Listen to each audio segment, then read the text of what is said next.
नमस्कार शेतकरी मित्रांनो, मी ऍक्टिव्ह फार्मर आणि शेतीविषयक युट्यूब चॅनल मध्ये मी आपलं स्वागत करतो। शेतकरी मित्रांनो, सध्या आपलं सगळं लक्ष कांदा पिकावर आहे आणि ज्या ज्या शेतकऱ्यांचा लाल कांदा हा 45 दिवस प्लस होऊन गेलेला आहे आणि त्यांना त्यांच्या कांदा पिकामध्ये मान बनलेली नसेल, दांडा बनलेला नसेल, फुटवा झालेला नसेल आणि 45 दिवसानंतर साधारण फुगवण सुरू होते, तर त्यासाठी पूर्वतयारी जर केली नसेल तर अशा शेतकऱ्यांसाठी हा व्हिडिओ एकदम महत्त्वपूर्ण ठरणार आहे। त्यासाठी माझा व्हिडिओ शेवटपर्यंत नक्की बघा। तर शेतकरी मित्रांनो, खत व्यवस्थापन करून देखील जमिनीतील कमतरता आपल्या लक्षात न आल्यामुळे, माती परीक्षण न केल्यामुळे आपण जनरली काय केलं आहे की पीकनिहाय खत व्यवस्थापन केलेले आहे। त्यामध्ये काय होतं की काही वेळेस कमतरता दिसून येते, त्याच्यासाठी मान बनत नाही, दांडा बनत नाही किंवा पातींची संख्या वाढत नाही, फुटवा बनत नाही। तर तुमच्यासाठी एक मी सल्ला घेऊन आलेलो आहे।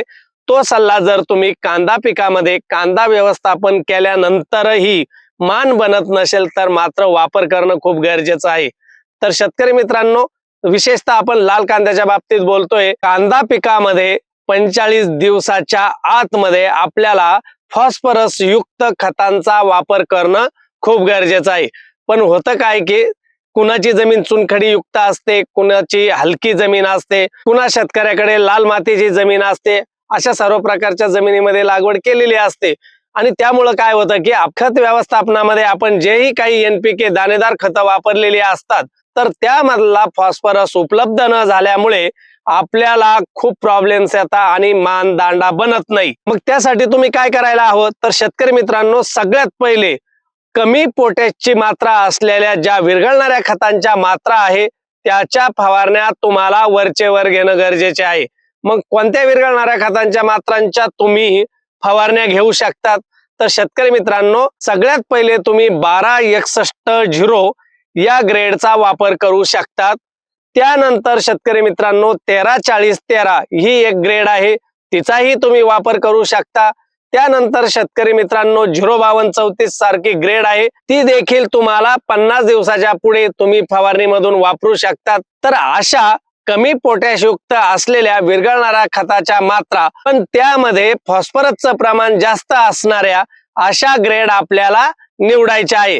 त्यामध्ये आता नवीन एक ग्रेड आलेली आहे 06020, ही देखील तुम्ही वापरू शकता। ती खूपच महत्वाची आहे। त्यामध्ये फॉस्फरसचं प्रमाण चांगल्या प्रकारे आहे आणि त्याने कमी दिवसामध्ये आपल्या कांद्याची मान जी आहे ती बनायला मदत होते।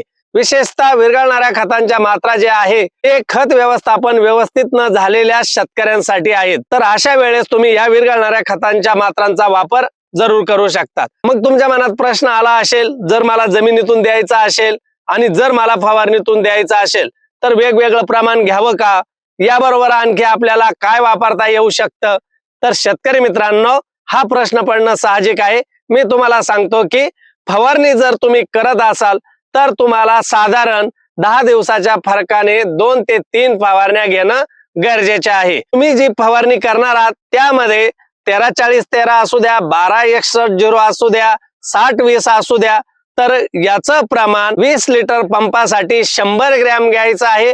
पण त्याबरोबर तुम्हाला इसाबियन 50 ml 20 लिटर पाण्यासाठी घ्यायचं आहे।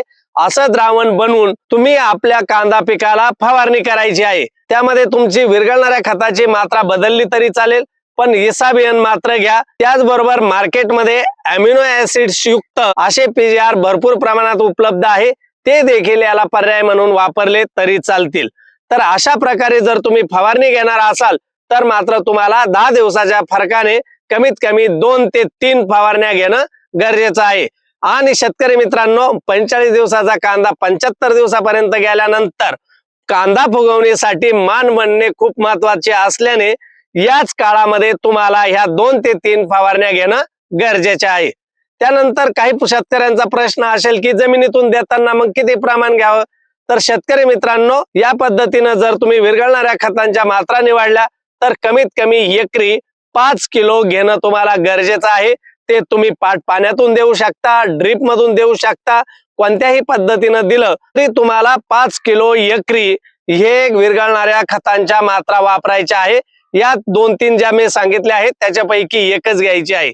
त्याचबरोबर शेतकरी मित्रांनो, विशेषतः चुनखडी युक्त जमिनीमध्ये फिक्सेशन झाल्यानंतर NPK उपलब्ध व्हायला किंवा आता विरघळणाऱ्या खतांच्या मात्रा ज्या आपण जमिनीतून देणार आहे त्या उपलब्ध व्हायला अनेक समस्या येतात. तर त्यासाठी तुम्हाला सगळ्यात महत्वाची मी जी गोष्ट सांगणार आहे ती आहे, तुम्ही प्रति एकर 2 लिटर PSB सोडायचं आहे किंवा तुम्ही 90% WDG फॉर्म्युल्यामधलं जे सल्फर आहे ते नक्की एकरी कंपनीच्या शिफारशीनुसार देणं गरजेचं आहे, ज्यामुळे चुनखडी ब्रेक होऊन NPK अवेलेबल फॉर्म मध्ये कांदा पिकाला उपलब्ध होतील. तर तुमच्या कांद्याची मान बनेल, वरती फुटवा होईल आणि त्यानंतर तुमचा कांदा फुगवणीला चांगल्या प्रकारे वेग येईल, पूर्वतयारी ही चांगल्या प्रकारे होईल. मग मात्र तुम्हाला कोणत्याही प्रकारच्या कांदा फुगवणीसाठी इतर फवारण्या घेणं गरजेच्या नाही. शेतकरी मित्रांनो, मला आशा आहे की मी तुम्हाला जो दिलेला सल्ला आहे तो तुम्हाला नक्की पटला असेल, बऱ्याच शेतकऱ्यांनीही वापरला असेल. तरी देखील शेतकरी मित्रांनो, कांदा पिकामध्ये काम करत असताना जेव्हा आपण त्यामध्ये विशेष नियोजन करतो, जेव्हा आपण त्यामध्ये पैसे टाकतो भांडवलाच्या रूपामध्ये, तेव्हा आपल्याला उत्पादन वाढून आपले पैसे वसूल नक्की होणार आहेत. तर हे सगळे प्रयोग तुम्ही करायचे आहे.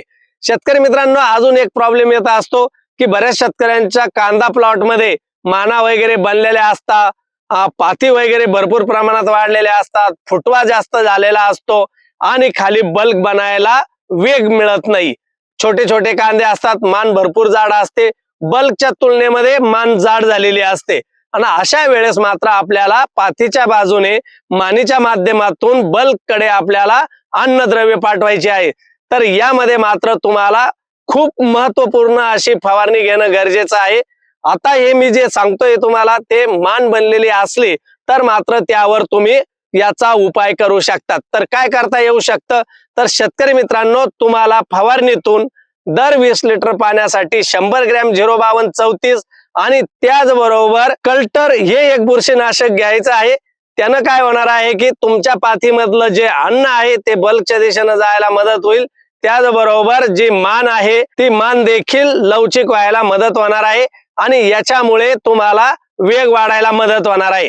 शेतकरी मित्रांनो, 05234 ही वापरू शकता किंवा मार्केटमध्ये 04247 ही जी एक मात्रा आहे वालॅग्रोची, ही जर तुम्ही कांदा फुगवणीमध्ये वेग वाढवण्यासाठी, पातीतलं जे अन्नद्रव्य आहे ते बल्कच्या दिशेनं नेण्यासाठी, अधिक वेगात नेण्यासाठी तुम्हाला 04247 20 लिटर पाण्यासाठी 50 ते 70 ग्रॅम वापरणं गरजेचं आहे. म्हणजे जर अतिरिक्त प्रमाणात जर आपल्या कांद्याची मान बनलेली असेल तर ते वरील पातीतील अन्नद्रव्य झटपट खाली येण्यासाठी तुम्ही 100 ग्रॅम पर्यंत देखील वापरू शकतात.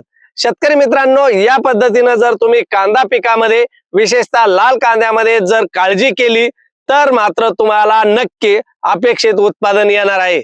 शेतकरी मित्रांनो, मला आशा आहे की मी दिलेली तुम्हाला ही जी माहिती आहे ती 100% तुम्हाला फायद्याची आहे असं जर वाटत असेल आणि आज जर तुम्ही माझ्या चॅनलवर पहिल्यांदा भेट देणारे असाल तर माझा चॅनल सबस्क्राईब करायचा आहे, इतर शेतकरी मित्रांना शेअर करायचा आहे, आवडलं तर लाईक करायला मात्र विसरायचं नाही.